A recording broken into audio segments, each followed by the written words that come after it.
നമസ്കാരം, ക്ലിയർ കട്ടിലേക്ക് വീണ്ടും സ്വാഗതം. രാഹുലിന്റെ വരവിലെയും വാക്കുകളിലെയും ആരോപണ പ്രത്യാരോപണങ്ങളിൽ കുരുങ്ങി ഇടത് വലത് പ്രചാരണ രംഗം. ഒപ്പം ലീഗിനെ വൈറസാക്കി യോഗിയുടെ പുകയുന്ന പ്രസ്താവന. ക്ലിയർ കട്ട് തുടങ്ങുകയാണ്. രാഷ്ട്രീയ വിശകലനങ്ങളുമായി ഒപ്പം ചേരുന്നു ന്യൂസ് 18 കേരള എഡിറ്റർ രാജീവ് ദേവരാജും. CPM-നെതിരെ ഒരു വാക്ക് പോലും പറയില്ലെന്ന രാഹുൽ ഗാന്ധിയുടെ പരാമർശത്തിൽ കേരളത്തിലെ നേതാക്കളാണ് വിശദീകരിച്ചു കുഴയുന്നത്. രാഹുൽ ഗാന്ധി വിട്ടാലും CPM-നെ രാഷ്ട്രീയമായി വെറുതെ വിടില്ലെന്നാണ് നേതാക്കൾ ഓരോരുത്തരും പറയുന്നത്. മോശം വിമർശനങ്ങൾക്കെതിരെ പ്രതികരിക്കില്ല എന്ന് മാത്രമാണ് രാഹുൽ പറഞ്ഞതെന്നും രാഷ്ട്രീയ വിമർശനം തുടർന്നുമുണ്ടാകുമെന്നാണ് നേതാക്കളുടെ വിശദീകരണം. കേരളത്തിൽ രാഹുൽ ഗാന്ധി മത്സരിക്കാൻ നമുക്ക് ആരോട് എതിരാണ്? BJP നോക്കി വന്നാൽ അവരുടെ ഇന്ത്യ രാജ്യത്ത് കേരളം എന്നതിന്റെ സംസ്ഥാനമുണ്ട്. അവരെ BJP ഇങ്ങനെ മഹാശക്തിയായിരിക്കും. അതുകൊണ്ട് ഞാൻ അവരെ എതിർത്തിട്ട് എന്ന് വിചാരിച്ച വന്ന ഇവിടെ BJP ഒന്നുമല്ല. അവിടെ BJPക്ക് സ്ഥാനാർത്ഥിയില്ലാലോ. ഇദ്ദേഹം വന്ന സ്ഥലത്ത് ഇടതുപക്ഷ ജനാധിപത്യ മുന്നണിയെ നേരിടാനാണല്ലോ വരുന്നത്. ഇന്നത്തെ ഇന്ത്യൻ രാഷ്ട്രീയത്തിന്റെ ഗൗരവാവസ്ഥ ഉൾപ്പെട്ട ഏതെങ്കിലും ഒരു ദേശീയ നേതാവിനും പാർട്ടിക്കും ഇത്തരമൊരു സമീപനം സ്വീകരിക്കാൻ കഴിയും. ഇപ്പൊ പറയാൻ ഞങ്ങളുടെ ഇടതുപക്ഷത്തിനെതിരെ പറയുന്നില്ല. നിങ്ങൾ എന്ത് പറഞ്ഞാൽ ഞാനൊന്നും തിരിച്ചു പറയുന്നത് എന്താണോ പറയാൻ ഇറങ്ങും. ഞാനിപ്പോ അല്ലെങ്കിലും പോകുന്നില്ല, കാരണം കുറെ ദുരിതമായി പോകുന്നു. ഇത് കേരളമാണല്ലോ. കേരളത്തിനും അനുഭവങ്ങളുണ്ടല്ലോ. മുഖ്യമന്ത്രിയുടെ വ്യാഖ്യാനത്തിലേക്ക് പോകുന്നതിന് മുൻപ് തന്നെയുള്ള പ്രധാന ചോദ്യം, രാഹുൽ പറഞ്ഞതിന്റെ ശരിക്കുള്ള സന്ദേശം എന്തായിരുന്നു? അത് CPM-നോടൊപ്പം അത് CPM-ന് ഒരു വെർഷനുണ്ട്, കോൺഗ്രസിന് ഒരു വെർഷനുണ്ട്. തരാതരം പോലെ അവരുടേതായി വ്യാഖ്യാനിക്കപ്പെടുന്നു. ഒരു മൃദു സമീപനം CPM-നോട് സ്വീകരിക്കുകയായിരുന്നു, അതോ കൃത്യമായി അതൊരു രാഷ്ട്രീയ തന്ത്രമോ കുതന്ത്രമോ പോലെ കൃത്യമായി അറ്റാക്ക് ചെയ്യുകയായിരുന്നു? രാഹുൽ ഗാന്ധി പറഞ്ഞതിനെ CPM നേതാക്കളായാലും കോൺഗ്രസ് നേതാക്കളായാലും ശരിയായ അർത്ഥത്തിലാണ് മനസ്സിലാക്കിയതെന്ന് തോന്നുന്നില്ല. ഇതിൽ രാഹുൽ ഗാന്ധി പറഞ്ഞ ഒരു പ്രധാനപ്പെട്ട കാര്യം, ഏതായാലും അദ്ദേഹം കേരളത്തിൽ വന്ന് മത്സരിക്കാൻ തീരുമാനിച്ചത് തെക്കൻ ഇന്ത്യക്ക് അല്ലെങ്കിൽ തെക്കേ ഇന്ത്യക്ക് ഒരു വലിയ പ്രാധാന്യം കോൺഗ്രസ് നേതാക്കൾ നൽകുന്നു, കോൺഗ്രസ് നൽകുന്നു തുടങ്ങിയ വ്യാഖ്യാനങ്ങളാണ് അദ്ദേഹം നൽകാൻ ശ്രമിച്ചത്. പക്ഷേ അതിനപ്പുറം ഒരു സുരക്ഷിതമായ സീറ്റ് എന്നുള്ളത് കൂടി അദ്ദേഹം കണക്കിലെടുത്തിട്ടുണ്ട് എന്നുള്ളത് ഒരു യാഥാർത്ഥ്യമാണ്. അങ്ങനെ പറയുമ്പോൾ ആ സുരക്ഷിതമായ സീറ്റ്, വയനാട് എന്ന സീറ്റ് നൽകുന്ന ഒരു സുരക്ഷിതത്വത്തിൻ്റെതായ ആത്മവിശ്വാസം രാഹുൽ ഗാന്ധിയിൽ പ്രകടമാണ്. ആ ആത്മവിശ്വാസത്തിന്റെ പ്രകടനമാണ് CPM-നെതിരെ ഞാൻ ഇനി ഒന്നും പറയില്ല, അല്ലെങ്കിൽ CPM-നെ ആക്രമിക്കാൻ ഞാനില്ല എന്ന് രാഹുൽ ഗാന്ധിയെ കൊണ്ട് പറയിപ്പിച്ചത് എന്ന് വേണം മനസ്സിലാക്കാൻ. ഇവിടെ ഒരാൾക്ക് ഒരു ശക്തി ഉണ്ടെങ്കിൽ ആ ശക്തിയുടെ പേരിൽ മാത്രം തനിക്ക് ജയിക്കാൻ കഴിയുമെങ്കിൽ ആ ശക്തിയെക്കുറിച്ച് മാത്രം പറഞ്ഞാൽ പോരെ, മറ്റൊരാളുടെ ദൗർബല്യത്തെക്കുറിച്ച് എന്തിനു പറയുന്നു എന്ന് രാഹുൽ ഗാന്ധി വിചാരിച്ചിരിക്കണം. അങ്ങനെ CPM-നോട് ഒരു സൗമനസ്യം കാണിച്ചു എന്ന രീതിയിൽ മാത്രം കണ്ടാൽ മതി എന്നാണ് ഈ ഒരു പ്രസ്താവന രാഹുൽ ഗാന്ധിയുടെ നിലപാടിനെ തോന്നുന്നത്. അതല്ലാതെ CPM-നോട് എന്തെങ്കിലും തരത്തിലുള്ള ഒരു മൃദു സമീപനം കാണിക്കുകയോ അല്ലെങ്കിൽ CPM-നെ അതുവഴി സഹായിക്കുകയോ അല്ല രാഹുൽ ഗാന്ധി ചെയ്തിരിക്കുന്നത്. തനിക്ക് ആ മണ്ഡലത്തിൽ ജയിക്കാൻ കഴിയും, അതിനുള്ള ശക്തിയുണ്ട്.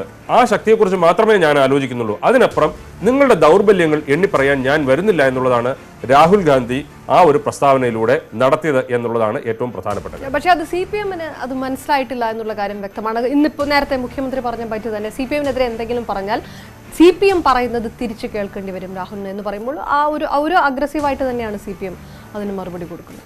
അപർണ, ഇക്കാര്യത്തിൽ എന്തായാലും രാഹുൽ ഗാന്ധി പറയാൻ വരുന്നില്ല എന്ന് പറഞ്ഞു. അപ്പോൾ വീണ്ടും ഇല്ലെങ്കിൽ അങ്ങനെ പറഞ്ഞാൽ എന്താണ് ഇനിയുള്ളത്, എന്ത് പറയാനുണ്ട്, അങ്ങനെ പറഞ്ഞാൽ നിങ്ങൾക്ക് തിരിച്ചും കേൾക്കേണ്ടി വരും തുടങ്ങിയ കാര്യങ്ങൾ CPM തിരിച്ചൊരു വളരെ അഗ്രസീവായിട്ടുള്ള ഒരു നിലപാടെടുക്കുന്നു എന്നുള്ളതിന്റെ സൂചനയാണ്. പക്ഷേ അങ്ങനെ അഗ്രസീവായിട്ട് നിലപാടെടുക്കാൻ വേണ്ടി രാഹുൽ ഗാന്ധി അത്തരത്തിൽ ഒരു അടിക്ക് തിരിച്ചടി എന്നുള്ള രീതിയിൽ അടിക്കാൻ വേണ്ടി വരുന്നില്ല. അപ്പോൾ പിന്നെ തിരിച്ചടിയുടെ കാര്യം അവിടെ ഉദിക്കുന്നതേയില്ല. ഏതായാലും CPM-നെ സംബന്ധിച്ചിടത്തോളം അവർ മനസ്സിലാക്കേണ്ട ഒരു കാര്യം, ഇടതുപക്ഷം ഏതായാലും അവിടെ ഒരു ഇടതുപക്ഷ ഒരു കോൺഗ്രസ് സ്ഥാനാർത്ഥി വരേണ്ടതുണ്ട്. അത് രാഹുൽ ഗാന്ധിയാണ്. പിന്നെ ഈ രാഹുൽ ഗാന്ധിയുടെ ഒരു മത്സരത്തിന്റെ പേരിൽ അവിടെ ഒരു വയനാടിലേക്ക് മാത്രം അവർ ചുരുക്കി കാണാൻ ശ്രമിക്കുകയും, എന്നാൽ രാഹുൽ ഗാന്ധി വരുന്നത് കോൺഗ്രസ് അവകാശപ്പെടുന്നത് 3 സംസ്ഥാനങ്ങളിലും അല്ലെങ്കിൽ ദക്ഷിണേന്ത്യൻ സംസ്ഥാനങ്ങളിൽ മൊത്തത്തിൽ ഇതിന്റെ ഒരു വലിയ ഇമ്പാക്ട് ഉണ്ടാകും എന്നുള്ളതാണ്. പക്ഷെ അതൊന്നും ഉണ്ടായില്ല എങ്കിൽ പോലും കേരളത്തിൽ ഇത് പല മണ്ഡലങ്ങളെയും ബാധിക്കും എന്നുള്ളതാണ് CPM-നെ കുറിച്ചായാലും CPM-നായാലും ഇടതുപക്ഷ കക്ഷികൾക്ക് മൊത്തത്തിലായാലും അവരെ ആശങ്കപ്പെടുത്തുന്ന കാര്യം. ഏതായാലും CPM ഇങ്ങനെ പറയുമ്പോൾ കോൺഗ്രസിന് മറുപടി ഇല്ലാതില്ല. പ്രത്യേകിച്ച് കേരളത്തിലെ കോൺഗ്രസ് നേതാക്കൾക്ക് രാഹുൽ ഗാന്ധിക്കെതിരായ മുഖ്യമന്ത്രി പിണറായി വിജയന്റെ വിമർശനങ്ങൾക്കാണ് കേരളത്തിലെ കോൺഗ്രസ് നേതാക്കൾ മറുപടി പറയുമെന്ന് പ്രതിപക്ഷ നേതാവ് രമേശ് ചെന്നിത്തലയുടെ പ്രതികരണം. കേരളത്തിൽ CPM കോൺഗ്രസിന്റെ ശത്രുക്കളാണ്. ഈ തെരഞ്ഞെടുപ്പോടെ CPM-നെ ഇല്ലാതാക്കുമെന്നും ചെന്നിത്തല പറഞ്ഞു. രാഹുൽ ഗാന്ധി കേരളത്തിൽ മത്സരിക്കുന്നുവെന്ന് പറഞ്ഞപ്പോൾ തന്നെ മുഖ്യമന്ത്രിക്ക് വിരളി പിടിച്ചിരിക്കുകയാണ്. ഇന്നലെ മുഖ്യമന്ത്രി പറഞ്ഞു, രാഹുൽ ഗാന്ധിക്കൊന്നും പറയാനില്ലെങ്കിൽ ഞങ്ങൾക്ക് ചിലത് പറയാനുണ്ട്. നിങ്ങൾക്ക് ചിലത് പറയാനുണ്ടെങ്കിൽ അതിന് മറുപടി രാഹുൽ ഗാന്ധി പറയില്ല, ഞങ്ങൾ പറയും എന്നുകൂടി ഞാൻ പറയാനാണ്. രാഹുൽ ഗാന്ധിയുടെ മാന്യത കൊണ്ടാണ് നിങ്ങളെ പറ്റി ഒന്നും പറയില്ല എന്ന് വിചാരിച്ചത്. അല്ലാതെ നിങ്ങളെ പേടിക്കേണ്ട കാര്യമുണ്ട്. കേരളത്തിൽ തെലങ്കാനയിലും ത്രിപുരയിലും മാത്രമുള്ള ഒരു കക്ഷി, അവിടെ രണ്ടും ഇല്ലാതായി. ഇനി ഇതോടുകൂടി കേരളത്തിലൊന്നും ഇല്ലാതാകാൻ പോവാണ്. കേരളത്തിലും അസ്തമിക്കാൻ പോകുന്ന ആ ഒരു പ്രസ്ഥാനമാണ് നിങ്ങളേത്. അതിന് രാഹുൽ ഗാന്ധി മറുപടി പറയേണ്ട കാര്യമില്ല.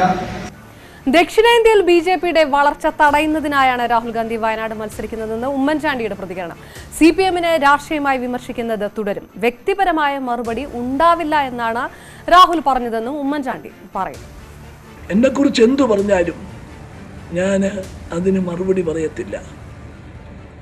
അതാണ് ജനാധിപത്യം, അതാണ് കോൺഗ്രസ്, അതാണ് നെഹ്റു കുടുംബം. പൊതുപ്രവർത്തകരെ, രാഷ്ട്രീയ നേതാക്കളെ, ഭരണകർത്താക്കളെ എല്ലാം മുഴുവൻ ആളുകളും ഇങ്ങനെ വാച്ച് ചെയ്തുകൊണ്ടിരിക്കുക. അപ്പം അവരുടെ ഓരോ പെരുമാറ്റവും സംസാരവും പ്രവൃത്തിയുമെല്ലാം വളരെ പ്രാധാന്യം അറിയിക്കുന്നതാണ്. ആ കാര്യത്തിൽ ഒരു വലിയ മാതൃകയാണ് അദ്ദേഹം രാഹുൽ ഗാന്ധി ഇന്നലെ കാട്ടിയത്. രാഷ്ട്രീയമായ മറുപടി ഞങ്ങളിൽ നിന്നൊക്കെ ഉണ്ടാകും, പക്ഷേ വ്യക്തിപരമായ ഒരു സമീപനം ഇല്ല. ഇത് കേരളത്തിലെ CPM-ന് മനസ്സിലാകാത്തതുപോലെ സംസ്ഥാനത്തിലെ കോൺഗ്രസ് നേതൃത്വത്തിന് മനസ്സിലാകാത്തതാണോ, അവർ പ്രതിരോധത്തിലായതുകൊണ്ട് പറയുന്ന വാക്കുകളാണോ എന്നുള്ളൊരു ചോദ്യമാണ്. കാരണം കേരളത്തിൽ തെരഞ്ഞെടുപ്പിൽ കോൺഗ്രസിനെ സംബന്ധിച്ചിടത്തോളം CPM വിരുദ്ധത തന്നെയാണ് പ്രചാരണ പ്രധാന ആയുധം, ഒരു സംശയവുമില്ല. അതുമായിട്ടും മുന്നോട്ട് പോകാതെ മറ്റൊരു വഴിയുമില്ല, മുന്നോട്ട് പോകും എന്ന് വ്യക്തമാക്കുന്നു നേതാക്കൾ. അപ്പോൾ ഞാൻ നേരത്തെ പറഞ്ഞ കാര്യം, വയനാട് ഒരു മണ്ഡലത്തിൽ മാത്രമല്ല കോൺഗ്രസ് മത്സരിക്കുന്നത്. അവിടെ രാഹുൽ ഗാന്ധി എന്ന് പറയുന്ന ഒരു പ്രശ്നമുണ്ട്. അതിനപ്പുറം CPM-നെ അറ്റാക്ക് ചെയ്യില്ല. CPM-നെ രാഷ്ട്രീയമായിട്ടാണെങ്കിലും അല്ലെങ്കിൽ ചില നേതാക്കളുടെ കാര്യമൊക്കെ പറഞ്ഞിട്ടാണെങ്കിലും ഇപ്പോൾ ഓരോ മണ്ഡലത്തിലെയും സ്ഥാനാർത്ഥികളെ വ്യക്തിപരമായി ആക്രമിക്കുക എന്നുള്ളതൊക്കെ ചെയ്യില്ല എന്ന് പറഞ്ഞു കഴിഞ്ഞാലും അങ്ങോട്ടും ഇങ്ങോട്ടും എല്ലാവരും ചെയ്യുന്ന കാര്യമാണ്. വയനാട് മാറിക്കഴിഞ്ഞാൽ മറ്റ് മണ്ഡലങ്ങളിൽ CPM-നെ ആക്രമിക്കാതെ, രാഷ്ട്രീയമായി ആക്രമിക്കാതെ എങ്ങനെയാണ് കോൺഗ്രസിന് മുന്നോട്ട് പോകാൻ കഴിയുക? അപ്പോൾ ഇവിടെ പ്രാദേശികമായിട്ടുള്ള അല്ലെങ്കിൽ കേരളത്തിന്റെ ഉള്ള അടിസ്ഥാന സാഹചര്യങ്ങൾ വെച്ച് നോക്കുമ്പോൾ കോൺഗ്രസ് നേതാക്കൾക്ക് അവർക്ക് CPM-നെ രാഷ്ട്രീയമായി ആക്രമിക്കാതെ മുന്നോട്ട് പോകാൻ കഴിയില്ല. രാഹുൽ ഗാന്ധിയുടെ പ്രശ്നം മാറ്റി നിർത്തി കഴിഞ്ഞാൽ തന്നെ CPM-നെ നേരിട്ട് ഏറ്റുമുട്ടുന്ന മണ്ഡലങ്ങളിൽ ഇത്തരമൊരു സമീപനം എടുക്കുക അല്ലാതെ കോൺഗ്രസിനെ സംബന്ധിച്ചിടത്തോളം ഒരു നിവൃത്തിയുമില്ല. അത് അവർ തുറന്നു പറയുന്നുവെന്ന് മാത്രം. പിന്നെ മറ്റൊരു കാര്യം, ഇപ്പോൾ പ്രതിപക്ഷ നേതാവ് പറഞ്ഞത് ഈ ഒരു തെരഞ്ഞെടുപ്പോടുകൂടി CPM-നെ ഇല്ലാതാക്കും എന്നൊക്കെ പറയുന്നത്. അതിപ്പോൾ 2009-ൽ CPM-ന് 4 സീറ്റാണ് കിട്ടിയത്. അത്തരത്തിലൊരു മോശം പ്രകടനം സമീപകാലത്തുണ്ടായത് 2009-ലാണ്. അന്ന് 4 സീറ്റ് ജയിച്ചത് കാസർഗോഡും പാലക്കാട്, ആലത്തൂർ, ആറ്റിങ്ങൽ 4 സീറ്റുകൾ മാത്രം ജയിച്ചു. അതിനുശേഷം 2011-ൽ ഉമ്മൻചാണ്ടി സർക്കാർ അധികാരത്തിൽ വന്നു. എന്നാൽ 2016 ആകുമ്പോഴത്തേക്കും പിണറായി വിജയൻ സർക്കാർ അധികാരത്തിൽ വരുന്നതും ഒക്കെയാണ് കണ്ടത്. 2014-ൽ 8 സീറ്റ് വരെ ജയിക്കുന്ന ഒരു സ്ഥിതി ഉണ്ടായി. 2009-ലെ 4-ൽ നിന്നും 8 സീറ്റിലേക്ക് ഇടതുമുന്നണി വളർന്നു.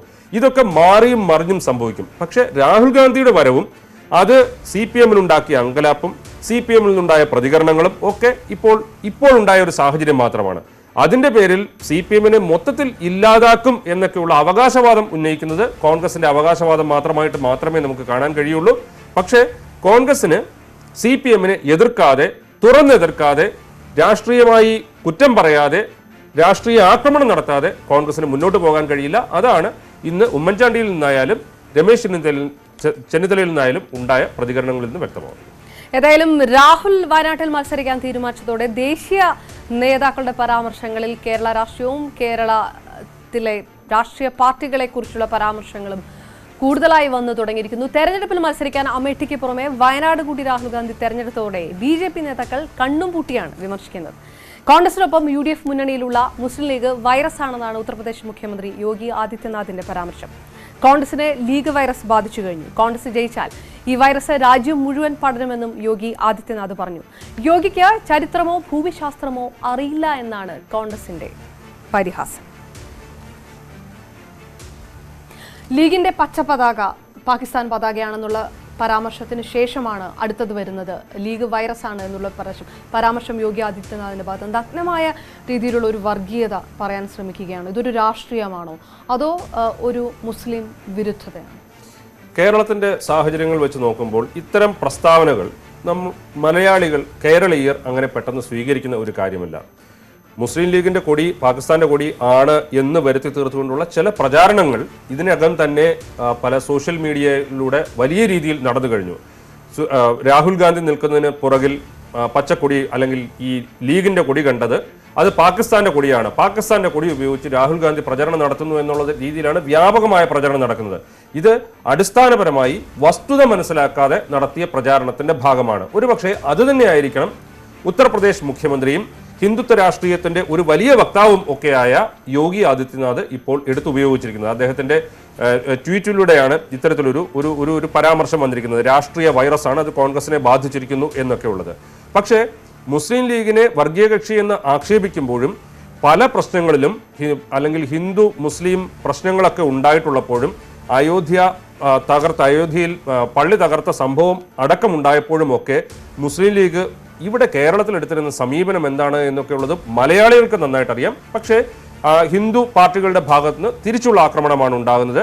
ഒരുപക്ഷെ ഇവിടെ കേരളത്തിലെ BJP നേതാക്കൾ പോലും ഈ കാര്യങ്ങൾ യാഥാർത്ഥ്യം നേരിട്ടറിയാവുന്ന BJP നേതാക്കൾ പോലും പറയാത്ത രീതിയിലുള്ള ആക്ഷേപവും അല്ലെങ്കിൽ വിമർശനവും ഒരുപക്ഷെ വിമർശനത്തിൽ നിന്നൊക്കെ മറികടന്നിട്ടുള്ള ഒരു തരത്തിലുള്ള വിരുദ്ധതയോ അല്ലെങ്കിൽ വെറുപ്പോ ഒക്കെ പടർത്തുന്ന രീതിയിലുള്ള പ്രസ്താവനകളാണ് വന്നുകൊണ്ടിരിക്കുന്നത്. അതിൽ ഏറ്റവും പുതുതായിട്ടുള്ളതാണ് ഇപ്പോൾ UP മുഖ്യമന്ത്രിയുടെ ഭാഗത്തു നിന്ന് ഉണ്ടായിരിക്കുന്നത്. അതായത് ടാർഗറ്റ് ചെയ്യുന്നതും യഥാർത്ഥത്തിൽ മുസ്ലിം ലീഗിനെ അല്ല, രാഹുലിനെയാണ്. അങ്ങനെയാണ് യോഗി ലക്ഷ്യമിടുന്നത് എന്താണ്? UPയിലെ ഹിന്ദു വോട്ടുകളാണ്. അപർണ, ഈ കാര്യത്തിൽ ഇപ്പോൾ മധ്യപ്രദേശിലും അതുപോലെ തന്നെ രാജസ്ഥാനിലും ഛത്തീസ്ഗഡിലുമൊക്കെ കോൺഗ്രസിന് ഈ കഴിഞ്ഞ നിയമസഭാ തെരഞ്ഞെടുപ്പുകളിൽ നേട്ടമുണ്ടായി. അത് അവിടെ BJP സർക്കാരുകൾക്കെതിരെ ഉണ്ടായ വികാരം എന്നുള്ളത് ഒരു സത്യമാണ്. പക്ഷേ അതിനോടൊപ്പം തന്നെ കോൺഗ്രസിന്റെ ചില നിലപാടുകളിലെങ്കിലും ചില മാറ്റങ്ങൾ കാര്യമായി വന്നിട്ടുണ്ടായിരുന്നു. അത് ഇതിനു മുൻപ് ന്യൂനപക്ഷങ്ങളുടെ സംരക്ഷണം തുടങ്ങിയ പ്രശ്നങ്ങൾ പ്രകടന പത്രികയിലൊക്കെ പ്രധാനമായി വന്നിരുന്നു എങ്കിൽ പോലും അതിനപ്പുറം ഭൂരിപക്ഷ സമുദായം, ഹിന്ദു സമുദായം അല്ലെങ്കിൽ ഹിന്ദു സമൂഹത്തെ കൂടുതൽ പരിഗണിക്കുന്ന രീതിയിൽ അല്ലെങ്കിൽ അങ്ങനെ തോന്നിപ്പിക്കുന്ന രീതിയിലുള്ള പല നിലപാടുകളും കോൺഗ്രസ് നേതാക്കളെടുത്തു. അത് രാഹുൽ ഗാന്ധി തന്നെ അദ്ദേഹം നടത്തിയ അല്ലെങ്കിൽ പര്യടനങ്ങളോ അല്ലെങ്കിൽ ക്ഷേത്ര സന്ദർശനത്തിലൂടെയൊക്കെ അത് കുറെ കൂടി വ്യക്തമായതാണ്. അവരുടെ പ്രകടന പത്രികയിലൂടെ അത് വ്യക്തമായതാണ്. ഈ രീതിയിൽ കോൺഗ്രസ് ഒരു നിലപാട് മാറ്റം നടത്തി. അത് ഒരു പക്ഷേ വടക്കേ ഇന്ത്യയിൽ അത് ആവർത്തിക്കുമോ എന്നുള്ളത്, കോൺഗ്രസിന്റെ ഭാഗത്ത് നിന്ന് ഇനിയും ഉണ്ടാകുമോ എന്നുള്ളത് BJP സ്വാഭാവികമായും സംശയിക്കുന്ന ഒരു കാര്യമാണ്. ആ അവസരത്തിലാണ് ന്യൂനപക്ഷങ്ങൾക്ക് നിർണായകമായ സ്വാധീനമുള്ള, പ്രത്യേകിച്ച് മുസ്ലിം ന്യൂനപക്ഷങ്ങൾക്ക് നിർണായകമായ സ്വാധീനമുള്ള വയനാട് പോലെ ഒരു മണ്ഡലത്തിൽ രാഹുൽ ഗാന്ധി മത്സരിക്കാൻ തീരുമാനിക്കുന്നത്. അത് ഒരു വലിയ പ്രചരണായുധമാക്കി മാറ്റാൻ BJP തീരുമാനിച്ചിട്ടുണ്ട്.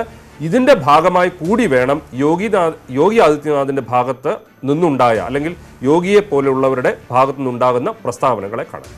ഏതായാലും ലീഗിന്റെ പ്രതികരണവുമുണ്ട്. രാഹുലിനെ തടയാൻ BJPക്ക് ആവില്ലെന്ന തിരിച്ചറിവാണ് മുസ്ലിം ലീഗിന് നേരെയുള്ള യോഗി ആദിത്യനാഥിന്റെ ആരോപണങ്ങൾക്ക് പിന്നിലെന്നാണ് PK കുഞ്ഞാലിക്കുട്ടിയുടെ പ്രതികരണം. യോഗി ആദിത്യനാഥിന് പബ്ലിസിറ്റി മാനിയാണ്, NDAയിലും പച്ചക്കൊടിയുണ്ട്.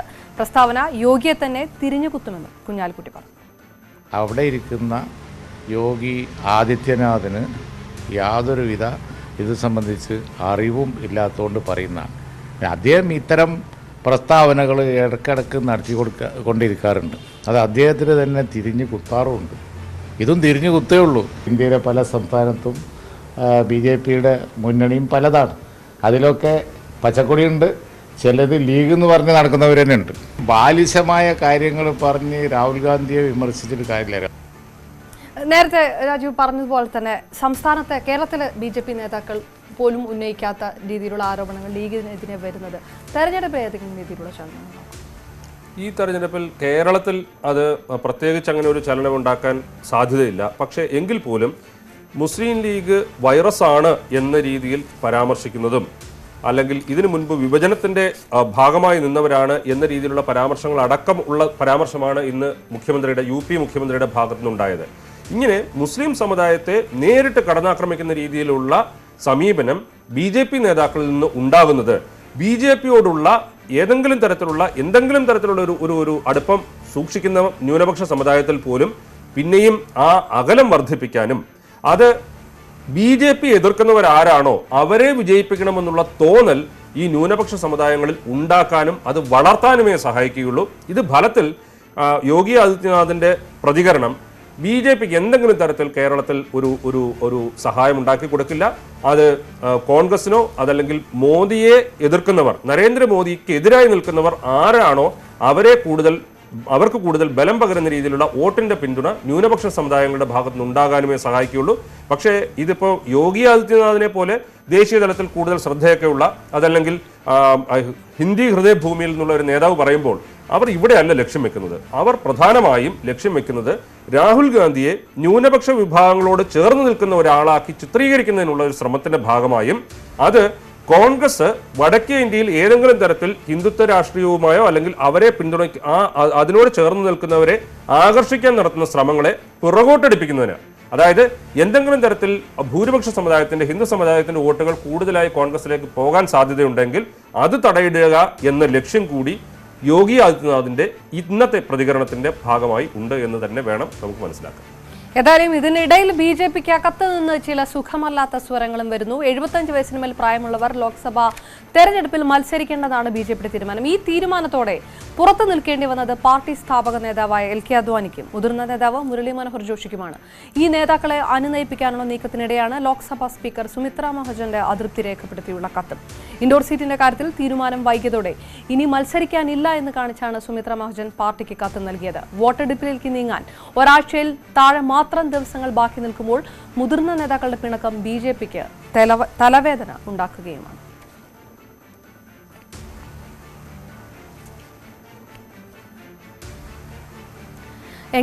RSS വരെ ഇടപെടുന്നു മുരളി മനോഹർ ജോഷിയുടെ കാര്യത്തിൽ എന്നുള്ള രീതിയിലുള്ള വാർത്തകൾ വരികയാണ്. എത്രത്തോളം തലവേദനയാകുന്നു BJPക്ക്? BJP ഒരു വ്യക്തമായ മാനദണ്ഡം വെച്ചു കഴിഞ്ഞു. ഇപ്പോൾ 75 വയസ്സിന് മുകളിലേക്കുള്ളവർ മത്സരിക്കേണ്ട എന്നുള്ള രീതിയിലുള്ള മാനദണ്ഡം വെച്ചു കഴിഞ്ഞു. ആ ഒരു കാര്യത്തിൽ RSSന് ഇടപെട്ട് കഴിഞ്ഞാൽ, RSS ഒരാളുടെ കാര്യത്തിൽ ഇടപെട്ട് കഴിഞ്ഞാൽ ബാക്കി എത്ര പേരുടെ കാര്യത്തിൽ കൂടി RSSന് ഇടപെടാൻ കഴിയും തുടങ്ങിയ പ്രശ്നങ്ങളുണ്ട്. ഇപ്പോൾ ഈ ഹിന്ദുത്വ രാഷ്ട്രീയത്തിന്റെ BJPയുടെ ഏറ്റവും തലമുതിർന്ന നേതാവും BJP ഈ തരത്തിൽ വളർത്തിയെടുക്കുന്നതിന് വേണ്ടിയുള്ള ചില മുദ്രാവാക്യങ്ങൾ മുന്നിൽ നിന്നുകൊണ്ട് ഉയർത്തി മുന്നോട്ട് കൊണ്ടുപോവുകയും ഒക്കെ ചെയ്ത LK അദ്വാനിയെ പോലും ഈ തെരഞ്ഞെടുപ്പ് രംഗത്ത് നിന്ന് ഒഴിച്ചു മാറ്റി നിർത്താനാണ്, അല്ലെങ്കിൽ ഇത്തവണ അവർക്ക് സീറ്റില്ല എന്ന് പറഞ്ഞ് മാറ്റി നിർത്താനാണ് BJP നേതൃത്വം എടുത്തിരിക്കുന്ന ഒരു തീരുമാനം. അതൊരു നയത്തിന്റെ ഭാഗമാണ്. ഇത്രയും പ്രായമുള്ള നേതാക്കളെ ഇനി മത്സരിപ്പിക്കേണ്ടതില്ല, അടുത്ത തലമുറയിലേക്ക് കാര്യങ്ങൾ പോകുന്നു എന്നുള്ളതാണ് BJP എടുത്തിരിക്കുന്ന നയം. അതിന്റെ ഭാഗമാണ്. അതിൽ ഒരു തരത്തിലും വെള്ളം ചേർക്കാൻ BJP നേതൃത്വം തയ്യാറാകുന്നില്ല എന്നുള്ളതാണ് ഇവിടെ എടുത്തു പറയേണ്ട ഒരു കാര്യം. പിന്നെ ഇപ്പോൾ ഛത്തീസ്ഗഡിൽ കഴിഞ്ഞ പ്രാവശ്യം ജയിച്ച MP-മാർക്ക് ആർക്കും ഇപ്രാവശ്യം വീണ്ടും സീറ്റ് നൽകേണ്ടതില്ല എന്ന് തെരഞ്ഞെടുപ്പ് കമ്മിറ്റി യോഗത്തിൽ BJPയിൽ അഭിപ്രായം ഉയർന്നതുകൂടി നമ്മൾ പരിഗണിക്കണം. എന്താണെങ്കിലും വിജയസാധ്യത മാത്രമാണ്. വിജയസാധ്യതയ്ക്കപ്പുറം പുതിയ തലമുറയിലേക്ക് കാര്യങ്ങൾ പോകുന്നു. പിന്നീട് മാത്രമല്ല ഇപ്പോഴത്തെ നേതൃത്വവുമായി അങ്ങനെ ചില തരത്തിലുള്ള അസ്വാരസ്യങ്ങൾ ഉള്ള നേതാക്കളെ ഒഴിച്ചു നിർത്തുക എന്നുള്ള ഒരു ചിന്ത കൂടി ഇപ്പോഴത്തെ തീരുമാനത്തിന് പുറകിലുണ്ട്. അങ്ങനെ പലതരത്തിൽ നോക്കിക്കഴിഞ്ഞാലും ഈ നേതാക്കളെ ഒഴിവാക്കിയതിന് പിന്നിൽ അങ്ങനെ BJP കണക്കൂട്ടുന്ന പല കാര്യങ്ങളുണ്ട്. ഇപ്പോൾ സുമിത്ര മഹാജന്റെ കാര്യം പറയുകയാണെങ്കിൽ, സുമിത്ര മഹാജൻ തെരഞ്ഞെടുപ്പ് അല്ലെങ്കിൽ അവരുടെ സ്ഥാനാർത്ഥിത്വ പട്ടികയിൽ പേരുണ്ടാകുമെന്ന് പ്രതീക്ഷിച്ചു. ഇതിനു മുൻപ് തന്നെ പെട്ടെന്ന് വേണം ഈ കാര്യങ്ങൾ തീരുമാനമാകണം എന്ന് പറഞ്ഞ് അവർ നേതൃത്വത്തിന് കത്തയച്ചു. അത് പുറത്തു വരുന്നു. ആ ഒരു കത്ത് പുറത്തു വന്നതിന്റെ അതൃപ്തി കൂടി പ്രകടിപ്പിച്ചുകൊണ്ടാണ് അവർ മത്സരത്തിനില്ല എന്ന് പറഞ്ഞ് പിന്മാറിയത്. ഒരുപക്ഷെ ഇത്തരത്തിലുള്ള മുതിർന്ന നേതാക്കളെ, പ്രായമായവരെ ഒഴിച്ചു നിർത്താനാണ് BJP ഉദ്ദേശിക്കുന്നത്. മുതിർന്ന നേതാക്കൾ മത്സരിക്കേണ്ടതില്ല എന്ന നയം മാറ്റില്ലെന്ന് തന്നെയാണ് BJPയുടെ നിലപാട്. 75 വയസ്സ് കഴിഞ്ഞവരെ മത്സരിപ്പിക്കേണ്ടതില്ലെന്നത് പാർട്ടിയുടെ സുദൃഢമായ തീരുമാനമാണെന്ന് അരുൺ ജെയ്റ്റ്ലി പറയുകയും ചെയ്തിരിക്കുന്നു. पार्टी का जो निर्णय है 75 इयर्स वाला वो बिल्कुल स्पष्ट है और इसमें जहाँ तक अडवाणी जी ने जो कहा वो बीजेपी की स्पष्ट नीति रही है. हम तो कभी ऐसा एंटी नेशनल मानते भी नहीं थे. वेंकैया जी जब अध्यक्ष थे, अडवाणी जी जब अध्यक्ष थे, राजनाथ जी भी जब अध्यक्ष थे, ये बयान बार बार दिया गया. ഒരു മയപ്പെടുത്തുന്ന രീതിയിലുള്ള ഒരു ഭാഷയാണോ ജെയ്റ്റ്ലിയുടെ ഭാഗത്തു നിന്നുള്ള ഒരു ചോദ്യം. അതിനിടയിൽ തന്നെ വരികയാണ് വാരണസിയിൽ മുരളി മനോഹർ ജോഷിയെ കോൺഗ്രസ് സ്ഥാനാർത്ഥിയെ നിർത്താനുള്ള ഒരു ചർച്ചകൾ നടക്കുകയാണെന്നുള്ളത്. അങ്ങനെ ഒരു കോൺഗ്രസിന്റെ സമ്മർദ്ദത്തിലേക്ക് BJPയുടെ ഒരു മുതിർന്ന നേതാവ് വീഴാനുള്ള സാധ്യത വിരളമല്ല. ഇപ്പോൾ ഏത് പാർട്ടിയിലായാലും അതൃപ്തി ഉണ്ടാകുന്ന നേതാക്കളെ അല്ലെങ്കിൽ അതൃപ്തി കാണിക്കുന്ന നേതാക്കളെ സമീപിക്കുക എന്നുള്ളത് മറ്റൊരു രാഷ്ട്രീയ പ്രസ്ഥാനം തീർച്ചയായും ചെയ്യുന്ന ഒരു കാര്യമാണ്. ഇപ്പോൾ അത്തരത്തിലൊരു വാർത്ത പുറത്തു വന്നിരുന്നു. മുരളി മനോഹർ ജോഷിയെ വാരണാസിയിൽ മത്സരിപ്പിക്കാൻ, പ്രധാനമന്ത്രി നരേന്ദ്രമോദിക്കെതിരെ മത്സരിപ്പിക്കാൻ കോൺഗ്രസ് താല്പര്യപ്പെടുന്നു, അല്ലെങ്കിൽ കോൺഗ്രസ് മുരളി മനോഹർ ജോഷിയെ അതിനുവേണ്ടി സമീപിച്ചു തുടങ്ങിയ വാർത്തകൾ പുറത്തു വരുന്നു. ഒരുപക്ഷെ LK അദ്വാനിയെ മത്സരിപ്പിക്കണമെന്ന് പോലും ഏതെങ്കിലും രാഷ്ട്രീയ പ്രസ്ഥാനങ്ങൾക്ക് തോന്നുന്നുണ്ടാവും. എന്നാൽ മുരളി മനോഹർ ജോഷി, LK അദ്വാനി തുടങ്ങിയ നേതാക്കളെ സംബന്ധിച്ചിടത്തോളം ഇനി രാഷ്ട്രീയത്തിൽ, തെരഞ്ഞെടുപ്പ് രാഷ്ട്രീയത്തിലാണെങ്കിലും അല്ലാതെയാണെങ്കിലും മുന്നോട്ട് ആ രീതിയിലുള്ള ഒരു വലിയ ഭാവി അവരുടെ മുന്നിൽ ഇല്ല. അങ്ങനെയെങ്കിൽ നിലവിൽ നിൽക്കുന്ന പാർട്ടിയിൽ തന്നെ നിൽക്കുക, ഒരു ഏറ്റവും മുതിർന്ന നേതാവ് എന്നുള്ള ആദരവ് പിടിച്ചു പറ്റുക എന്നുള്ള തോന്നലിനും അപ്പുറത്തേക്ക് ഇനി വലിയൊരു രാഷ്ട്രീയ ഭാവി അവർ മുന്നിൽ കാണുന്നില്ല. എന്നാൽ ഏതെങ്കിലും ഒരു പാർട്ടിക്ക് ഇത്തരത്തിൽ, അത് ഏത് നേതാവിനെയാണെങ്കിലും, സമുന്നത നേതാവ് ഏതെങ്കിലും ഒരു പാർട്ടിയിൽ അതൃപ്തനായി നിൽക്കുമ്പോൾ സമീപിക്കുകയും ഇപ്പുറത്തേക്ക് കൊണ്ടുവരാൻ കഴിയുകയും ചെയ്തു കഴിഞ്ഞാൽ മാനസികമായി അത് എതിരാളികൾക്ക് മേൽ നടത്തുന്ന ഒരു വലിയ വിജയമായിരിക്കും. അതിനുവേണ്ടി മറ്റു പാർട്ടികൾ ശ്രമിക്കുന്നത് സ്വാഭാവികമാണ്. അത് ഏത് രീതിയിൽ വരും എന്നുള്ളതാണ് വരുന്ന ദിവസങ്ങളിൽ നമുക്ക് കാത്തിരുന്ന് കാണേണ്ടത്. MK രാഘവനെതിരായ ഒളി ക്യാമറ വെളിപ്പെടുത്തലിന് പിന്നിൽ CPM ആണെന്ന ആരോപണം തെളിയിക്കാൻ കോൺഗ്രസിനെയും MK രാഘവനെയും വെല്ലുവിളിച്ച് CPM കോഴിക്കോട് ജില്ലാ secretary P Mohanan. Call offer എന്തിനാണ് സ്വീകരിച്ചതെന്ന് രാഘവൻ വ്യക്തമാക്കണം. ജനങ്ങളെ ബോധിപ്പിക്കാൻ കഴിയാതെ MK രാഘവൻ പൊട്ടിക്കരയുകയാണെന്നും MP സ്ഥാനം രാജിവെക്കണമെന്നും P മോഹനൻ ആവശ്യപ്പെട്ടു. CPM ആണ് ഇതിന് പിറകിലെന്നുള്ള ആരോപണം ഉന്നയിച്ചുകൊണ്ടേയിരിക്കുന്നു. ആ പ്രതിരോധം ശരിക്കും എത്രത്തോളം ദുർബലം? തീർത്തും ദുർബലമാണ് MK രാഘവന്റെ പ്രതിരോധം. ഇപ്പോൾ MK രാഘവൻ CPM ആണെന്ന് ആരോപിക്കുന്നു. CPM-കാർ അത് തെളിയിക്കൂ എന്ന് തിരിച്ച് അവകാശം അല്ലെങ്കിൽ ഒരു വെല്ലുവിളി നടത്തുന്നു. ഇതൊക്കെ നടക്കുന്നു. പക്ഷേ ഇതിനകത്ത് MK രാഘവൻ തുറന്നു പറയേണ്ട ചില കാര്യങ്ങളുണ്ട്. CPM-നെതിരെ ആരോപണം ഉന്നയിക്കുമ്പോൾ കേരളത്തിൽ 20 മണ്ഡലങ്ങളിൽ ഇടതുപക്ഷത്തിനെതിരായി കോൺഗ്രസിന്റെ സ്ഥാനാർത്ഥികൾ അല്ലെങ്കിൽ മുസ്ലിം ലീഗ് സ്ഥാനാർത്ഥികൾ, ഐക്യജനാധിപത്യ മുന്നണി സ്ഥാനാർത്ഥികൾ മത്സരിക്കുന്നുണ്ട്. MK രാഘവനേക്കാൾ ശക്തരായ അല്ലെങ്കിൽ CPM ശക്തമായി എതിരിടുന്ന K സുധാകരനെ പോലെ ഒരാൾ കണ്ണൂർ മത്സരിക്കുന്നുണ്ട്. അതുപോലെ തന്നെ K മുരളീധരൻ വടകരയിൽ മത്സരിക്കുന്നുണ്ട്. ഇങ്ങനെ ശക്തരായ സ്ഥാനാർത്ഥികൾ മത്സരിക്കുന്നുണ്ട്. അവരെ ഒന്നും ഉന്നം വയ്ക്കാതെ എന്തിനാണ് MK രാഘവൻ എന്ന സ്ഥാനാർത്ഥിയെ CPM ഉന്നം വയ്ക്കുന്നത്? അതിന് എന്താണ് മറുപടി ഉള്ളത്? അതുപോലെ തന്നെ ഇദ്ദേഹം ഈ സ്റ്റിംഗ് ഓപ്പറേഷനിൽ പറയുന്ന ചില കാര്യങ്ങൾ വെച്ച് നോക്കുമ്പോൾ അദ്ദേഹം പറയുന്ന ഒരു കാര്യം CPM ആണ് ഇത് ചെയ്തത്, CPM ആണ് ചെയ്തത്. പക്ഷേ ഇത്തരത്തിലൊരു സംഭാഷണം നടന്നോ ഇല്ലയോ എന്നുള്ളതിനെക്കുറിച്ച് അദ്ദേഹം പറയുന്നുണ്ട് എങ്കിൽ പോലും CPM ഇത് ചെയ്തു, CPM ഇത് ചെയ്തു, CPM ആണ് ചെയ്തത് എങ്കിൽ പോലും അദ്ദേഹം ഇത്തരം കാര്യങ്ങൾ സംസാരിച്ചിട്ടുണ്ടോ, ഇത് അദ്ദേഹത്തിന്റെ ശബ്ദമല്ല എന്നുള്ള കാര്യം എങ്ങനെ തെളിയിക്കാനാണ് അദ്ദേഹം ഉദ്ദേശിക്കുന്നത് തുടങ്ങിയ കാര്യങ്ങളിൽ അദ്ദേഹം വ്യക്തമായ മറുപടി പറയുന്നില്ല. ഇതും ഒരു വലിയ ഒരു മിസ്സിംഗ് ലിങ്കാണ്. അതിലുപരി അദ്ദേഹം തെരഞ്ഞെടുപ്പിന് 20 കോടി രൂപ ചെലവാകും, 2 കോടി രൂപ മാത്രമാണ് കോൺഗ്രസ് പാർട്ടിയിൽ നിന്ന് കിട്ടുന്നത് എന്ന് പറയുന്നു. ഒരു ലോക്സഭാ സ്ഥാനാർത്ഥിക്ക് ചെലവാക്കാൻ കഴിയുന്ന തുക എത്രയാണ്? വെറും 70 ലക്ഷം രൂപ മാത്രമാണ്. അപ്പോൾ 2 കോടി കിട്ടും എന്ന് പറയുന്നു, 20 കോടി ചെലവഴിക്കേണ്ടി വരും എന്ന് പറയുന്നു. ഈ കാര്യങ്ങളൊക്കെ തുറന്നു പറയുകയാണ്. പണം വാങ്ങിച്ചിട്ടുണ്ടോ ഇല്ലയോ എന്നുള്ളത് വേറൊരു പ്രശ്നം. ഈ തെരഞ്ഞെടുപ്പ് ചെലവ് കണക്ക് സംബന്ധിച്ചുള്ള കാര്യങ്ങളിൽ പോലും യഥാർത്ഥത്തിൽ നടക്കുന്നതും അല്ലെങ്കിൽ ജനങ്ങളുടെ മുന്നിൽ പറയുന്നതും തെരഞ്ഞെടുപ്പ് കമ്മീഷന് കൊടുക്കുന്ന കണക്കും ഒക്കെ തമ്മിൽ വലിയ വ്യത്യാസമുണ്ട് എന്നുള്ള കാര്യം തുറന്നു പറയുന്നത് ജനങ്ങൾ കാണുകയും കേൾക്കുകയും ചെയ്യുന്നു. ഈ കാര്യത്തിലൊക്കെയാണ് യഥാർത്ഥത്തിൽ MK രാഘവൻ മറുപടി പറയേണ്ടത്. ഇത് കോഴിക്കോട് എന്ത് സംഭവിക്കുന്നുള്ളത് UDF ഉണ്ടായിരുന്നു എന്ന് ഒരു പക്ഷേ സർവേകളിലൊക്കെ പ്രവചിക്കപ്പെട്ടിരുന്ന ഒരു മുൻതൂക്കം, അതിനെന്ത് സംഭവിക്കും? അതിനേക്കാളും പ്രധാനപ്പെട്ട കാര്യം, ഇത്രയും വലിയൊരു ആരോപണം വന്നിട്ട് പോലും സംസ്ഥാന കോൺഗ്രസ് നേതൃനിരയിലെ മുൻനിര നേതാക്കളൊന്നും MK രാഘവനെ പ്രതിരോധിക്കാനായി മുന്നോട്ട് വരുന്നുമില്ല. മുൻനിര കോൺഗ്രസ് നേതാക്കളുടെ ഭാഗത്തു നിന്നുള്ള പ്രസ്താവനകൾ ഒക്കെ വന്നു എങ്കിൽ പോലും അതൊക്കെ ഒരു വേണ്ടത്ര ശക്തിയോടെ ഉള്ളതല്ല എന്ന് ആണ് നമുക്ക് മനസ്സിലാകുന്നത്. ഒരു പക്ഷേ ഈ കാര്യങ്ങൾ ജനങ്ങളുടെ മുന്നിലേക്ക് വന്നു കഴിഞ്ഞു, ഇനി അധികം പറഞ്ഞിട്ട് കാര്യമില്ല എന്നുള്ളതായിരിക്കാം ഇതിൻ്റെ ഒരു പ്രധാനപ്പെട്ട കാരണം. പിന്നെ കോഴിക്കോട് മണ്ഡലത്തെ ഇത് എങ്ങനെ ബാധിക്കും എന്നുള്ളത്. 2009 1000-ൽ താഴെ വോട്ടിന് ജയിച്ച MK രാഘവൻ പിന്നീട് വലിയ ഭൂരിപക്ഷം നേടി ആണ് കഴിഞ്ഞ തെരഞ്ഞെടുപ്പിൽ വിജയിച്ചത്. അത് അദ്ദേഹം ആ മണ്ഡലത്തിൽ ജനങ്ങളുടെ ഇടയിൽ ഉണ്ടാക്കിയെടുത്ത ഒരു വിശ്വാസത്തിന്റെ അടിസ്ഥാനത്തിലാണ് അത്ര ഒരു മെച്ചപ്പെട്ട വിജയം CPM-ന്റെ മുതിർന്ന നേതാവായ A വിജയരാഘവനെതിരെ നേടാൻ അദ്ദേഹത്തിന് കഴിഞ്ഞ തെരഞ്ഞെടുപ്പിൽ കഴിഞ്ഞത്. അപ്പോൾ വീണ്ടും A പ്രദീപ് കുമാറിനെ പോലെ അത്തരത്തിൽ ഒരു വലിയ പ്രതിച്ഛായുള്ള സ്ഥാനാർത്ഥിക്കെതിരെ വിജയിക്കണമെങ്കിൽ അതുപോലെ ആ ജനപിന്തുണ ഉണ്ടായാലേ പറ്റുള്ളൂ. പക്ഷെ ആ ജനപിന്തുണയ്ക്കാണ് ഇപ്പോൾ MK രാഘവന് ഇടിവ് സംഭവിച്ചിരിക്കുന്നത്, അല്ലെങ്കിൽ വലിയ രീതിയിലുള്ള കോട്ടം തട്ടിയിരിക്കുന്നത്. ഇത്തരമൊരു ആരോപണം ഉയരുമ്പോൾ അതിന് മറുപടി നൽകുന്നതിൽ പോലും ശക്തമായ മറുപടി നൽകാനോ വിശ്വാസയോഗ്യമായ മറുപടി നൽകാനോ MK രാഘവന് കഴിയുന്നില്ല എന്നുള്ളതും ഒരു യാഥാർത്ഥ്യമാണ്. തീർച്ചയായും പ്രചാരണ ചൂട് കണക്കുകയാണ്. വിവാദങ്ങൾക്ക് പഞ്ഞമുണ്ടാകില്ല വരും ദിവസങ്ങളിലും. ആർക്കൊക്കെ ആയിരിക്കും കുരുക്കുമുറുക, ആരെല്ലാം കുരുക്കഴിക്കും എന്നും കണ്ടറിയേണ്ടിയിരിക്കുന്നു. Clear cut പൂർണ്ണമാകുകയാണ്. വീണ്ടും കാണാം അടുത്ത തിങ്കളാഴ്ച.